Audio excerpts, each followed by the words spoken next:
5 సార్లు అంటే 25 ఏళ్ళు ఎమ్మెల్యేగా గెలిపిస్తున్నా.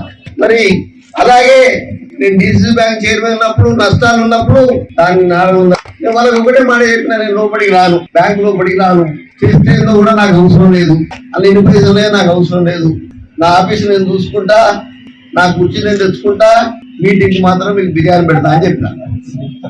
బాగా పనిచేసింది. అతను రాజశేఖర రెడ్డి గారు 13 కోట్లు ఇస్తే దాని తర్వాత నన్ను ఎమ్మెల్సీ నిలబెట్టిండు. మరి నాకున్న డాక్టర్ మధ్యలో పోటీ అని వాళ్ళకు 150 ఉన్నారు. ఎర్రపల్లిలో 2 ఉంటారు. వాళ్ళు చెప్పింది ఓ రౌడీకి ఓ డాక్టర్ మధ్యలో పోటీ అని. వాళ్ళని సిమ్లా తీసుకుపోయింది, కొండపూర్లో గోవా తీసుకుపోయింది, ఇదే బండపల్లి తీసుకుపోయింది. కానీ వచ్చి వేసింది 245 కోట్లు ఎక్కువ వేసింది నాకే. వాళ్ళు మరి వాళ్ళు బియ్యంతో ప్రమాణం చేయించుకున్నారు.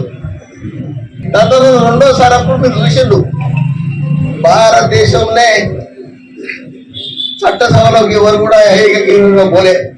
మీ అందరి దయ వల్ల మరి నేను నామినేషన్ ఇస్తే ఏ పార్టీ కూడా నామినేషన్ వేయలేదు.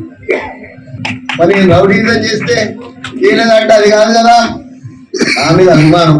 నువ్వు బీసీ బిడ్డ చనిపోతే పైసలు ఇస్తాడు, పెళ్లిలకు పైసలు ఇస్తాడు, మరి హాస్పిటల్లో మరి ఇల్లు లేకపోతే మాఫీ చేపిస్తాడు అనే ఒకే ఒక నమ్మకంతో మరి నాకు ఎవరు కూడా కనీసం దీపాలు పంపలే ఏ పార్టీ. మరి ఆ రోజు మెంబర్స్ కావడం జరిగింది. ఈ రోజు గెలిచింది. ఇప్పుడు కూడా చెప్తున్నా, మళ్ళా మీరు దీవించాలి.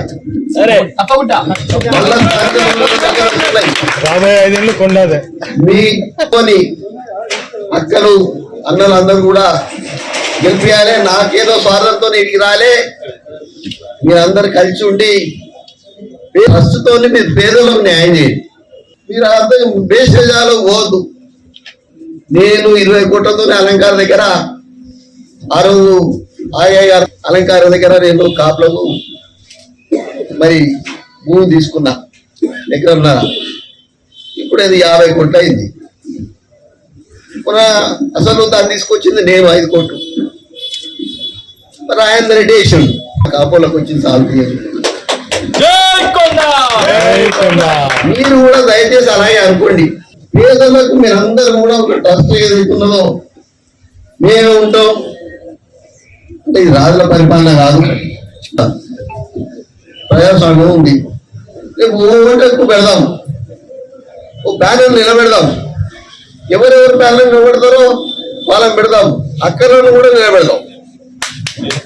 మరి వాళ్ళు కూడా రావాలి ముందు రాజకీయాలు నిలబెట్టి మరి బహిరంగంగా ఓట్లు వేసి అయితే లోపల మరి ఒక అడాక్ కమిటీ అని ఇప్పుడు మీరు వేసుకొని మరి చేయవలసిందిగా నేను కోరుకుంటూ, దయచేసి మీరు అందరూ కూడా పైసలకు ఆశించకండి, వ్యాపారం చేసి పైసలకు ఆశించండి అంతే తప్ప ట్రస్టులో పైసలు తీసుకుని